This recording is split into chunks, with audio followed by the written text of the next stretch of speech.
Oke, selamat siang. Berjumpa kembali dengan Mas Bro Tegal. Semangat, semangat, serok, serok ya. Yang ada dana serok untuk cuan di akhir tahun yang kurang bentar lagi. Kalian pasti galau, pusing, mumet. Pokoknya jadi satu ya, lemes, ngedes ya. Kondisi market turun ya. Tenang, market turun itu ada yang membikin sudah pekerjaannya kripto naik dan turun. Biasanya saat akan jeblok, ngebul, pasti dibanting dalam dulu, manipulasi saja. Justru sekarang ini sangat menarik, ada yang namanya fase baru, fase tarik menarik, kayak narik randa aja tarik menarik ya. Aduh kacau cikiwir pokoknya ya. Semangat selagi matahari masih terbit di sebelah timur dan tenggelam di sebelah barat. Selama exchange belum tutup, maju terus pantang mundur. Ini adalah game Dior, riset sendiri ya. Dalam dunia kripto bisa ancur-ancuran, bisa melepak habis-habisan. Kalian harus siap risiko. Mas Bro tidak bertanggung jawab atas kerugian kalian. Semua ditanggung masing-masing. Cuan juga dicaplok masing-masing ya. Semangat saja. Selagi kita nyawa dengan raga masih bergandengan, tenang saja. Nggak cuan sekarang, masih ada akhir tahun. Turun tuh hal yang biasa. Selagi koin-koin yang bagus, koin-koin yang nggak potensi scam, yang holdernya banyak, kapitalisasinya gede, ya aman-aman saja. Nanti akan kembali lagi. Apakah dari dulu ketika hancur lebur jadi bubur, BTC scam, ETH scam, Solana scam, BNB scam, nggak ada toh. Ujung-ujungnya nanti naik kembali. Ya pokoknya asal jangan main koin meme yang tipu menipu, project kentut, project merupus. Ya tahu-tahu habis, ada sell kontrak, belum ada debtnya masih megang banyak, itu bahaya. Untuk PP sih aman-aman saja kawan ya. Kita akan bahas yang namanya fase baru yang sangat menggelitik saya hari ini. Crypto bull lawan bear, ada 7 penentu arah pasar menjelang akhir tahun. Pasar cryptocurrency kembali memasuki fase tarik ulur. Tarik menarik, tarik ulur. Gila, kok ada fase tarik ulur? Merujuk analis news BTC, perdebatan bull lawan bear kini ditopang data yang kontras dari arus keluar ETF Bitcoin hingga ekspektasi pemangkasan suku bunga global. Wow, merangkum indikator berbasis data tanpa FOMO agar pelaku pasar membedakan sinyal dan noise menjelang akhir tahun. Yang pertama adalah arus keluar ETF support BTC 29 sampai 31 Oktober ada 470 miliar dolar. Wow, mantap ini. Ya. Kemudian ZTD arus masuk ETF support BTC ada 2 billion, ada 3,2 billion ataupun senilai IDR 501,86 triliun. Kemudian float stablecoin ini lagi puncak tertingginya 307,6 billion, setara gila, mantep banget ini. 5.111,70 triliun. Tenang, akan buat ngebul ini, menandakan 3 border on chain. Fear and Greed Index di MITS 30S per low, 40S zona fear netral, belum ada euforia. Total kapitalisasi pasar kripto sekitar 3,56 T US dollar ataupun IDR-nya 59.160,08 triliun. Secara garis besar, pelonggaran likuiditas global dan infrastruktur ETF mendorong kubu bull. Distribusi well ini yang memang ada yang siklus pasar halving menjadi beban, kubu bear. Lantas apa saja penentu arah pasar kripto hingga tutup tahun 2025? Kita akan pantau. Penentu arah pasar menjelang akhir tahun 2025, investasi dan perdagangan kripto kembali dipantau usai Oktober yang bergejolak mengacu pada kerangka Ignas Ledger pro kontra terbentang dari resiko AI bubble di saham hingga aliran ETF. Alih-alih prediksi bombastis, fokusnya pada metrik penting yang diikuti well, market maker dan investor retail untuk menakar peluang dan resiko. Menakar ya, ditakar. Oke, ini yang paling menarik untuk kalian. Sabar, tenang. Likuiditas global, suku bunga ETF, tesis bull yang tetap hidup. Akhir tahun akan bull ya.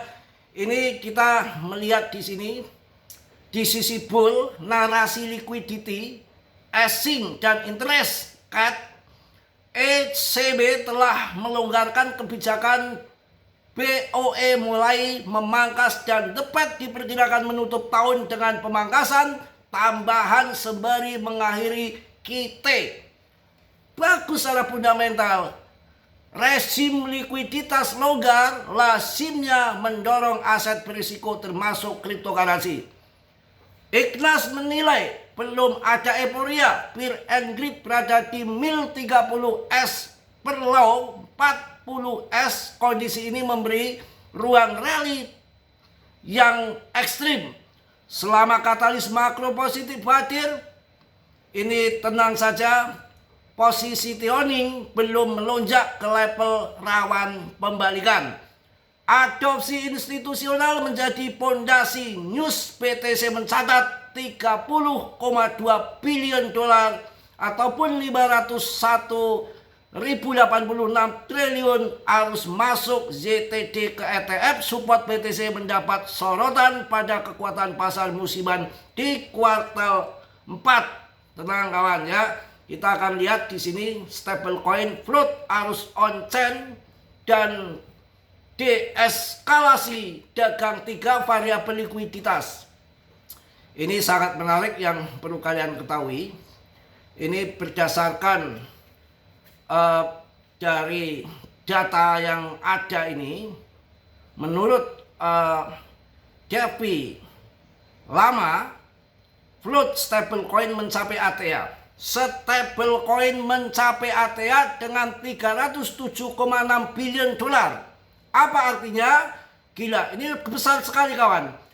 5.111,70 triliun. Uang diam ini memudahkan rotasi cepat bila kepercayaan pulih, mempertebal order book dan merapatkan split di banyak pasangan. Ini ada uang yang diam-diam di stablecoin menumpuk. Kalau nanti kepercayaan pasar meningkat, sudah dipanaskan menjelang akhir tahun, sudah pada mabok kecubung, uang-uang ini akan buat apa? Harus diputar, dimainkan. Bumi berputar, roda berputar, randa berputar, semua berputar. Kalau nggak berputar, panas uang keroncongan. Ini luar biasa.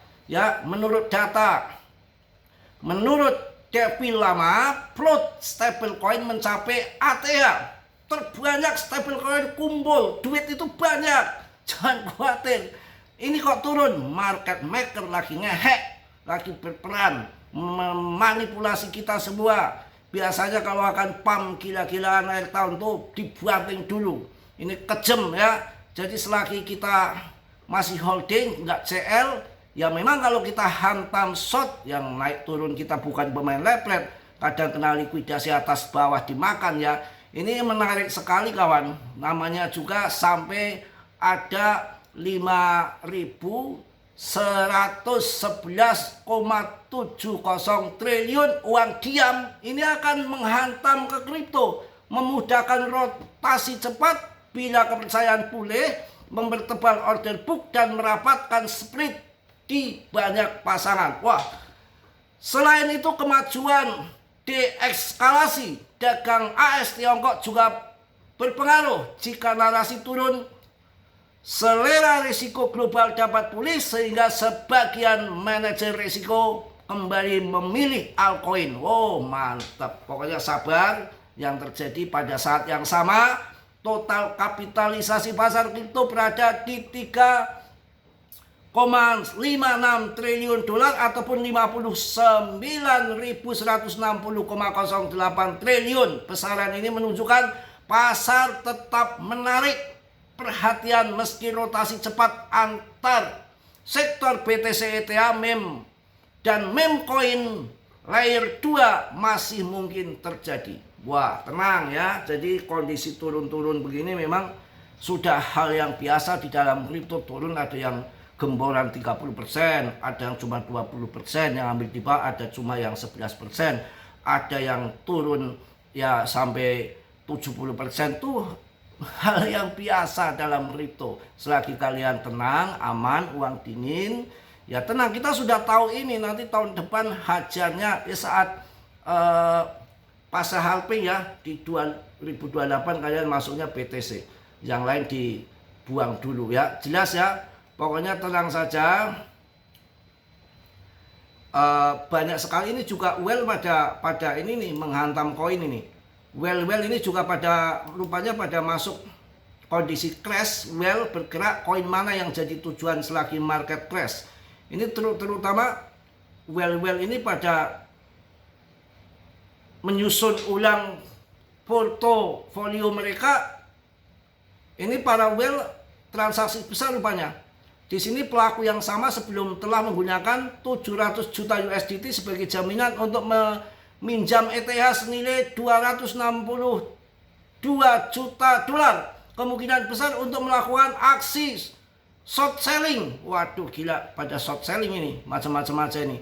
Tapi ini pada rame nih. On-chain ini mengungkapkan bahwa well tersebut sebelumnya menarik 361 BTC senilai 11,63 juta dolar sekitar 3,34 tahun yang lalu ini, menyetorkan kembali dengan nilai 39,6 juta dolar. Ini sepaus BTC mengirim 500 BTC senilai pokoknya bla bla bla bla bla ke Kraken. Ini lagi aksi rame, lagi pertandingan judi yang short banyak, ini. Kemarin tuh banyakan long dihantam, kena likuidasi semua, long kena. Ini sekarang lagi pada minjem ETH, pada ngamuk, pasang short. Ya kalau udah di short begini, saya rasa nanti akan dipam. Tenang aja, mereka pada short. Dan pembelian altcoin lainnya ini ada di ETH, ada Solana, ada di Polygon, ada di Cardano. Ini ternyata diam-diam ada Aster juga, pembelian pada borong rupanya ini. Pokoknya pada borong kawan, sabar ya, pada borong semua. Tenang, mungkin itu yang saya sampaikan. Tetap semangat, tetap yakin, akhir tahun mudah-mudahan cuan. Ya, ini lagi tarik ulur ini, tarik ulur. Ya belum euforia, belum FOMO, duit banyak, duit kumpul di stablecoin banyak. Tinggal nunggu ada yang manasin aja pam ya, naik turun ini udah hal yang biasa. Mungkin itu aja yang saya sampaikan. Tetap semangat, tetap yakin, sabar ya. Kita nggak tahu nanti pertengahan bulan depan bull sampai Desember bisa saja. Ini semua game, murni game. Kita jangan sampai kalah strategi sama mereka. Apalagi lagi turun gini kalian CL tuh salah besar. Waktunya turun ini tambah muatan. Tetap dior, risiko masing-masing. Dalam dunia kripto berisiko tinggi. Mas Bro tidak bertanggung jawab atas kerugian kalian. Semua kerugian ditanggung masing-masing. Dan selalu saya ingatkan dalam investasi apapun, apalagi kripto sangat berisiko tinggi. Oke? Yang positif kalian ambil, yang buruk kalian tendang. Kiranya sudilah yang belum subscribe untuk meng-subscribe. Yang sudah, Mas Bro ucapkan banyak-banyak terima kasih. Salam dari Tegal, Mas Bro. Assalamualaikum warahmatullahi wabarakatuh. PPPPPP. Cos.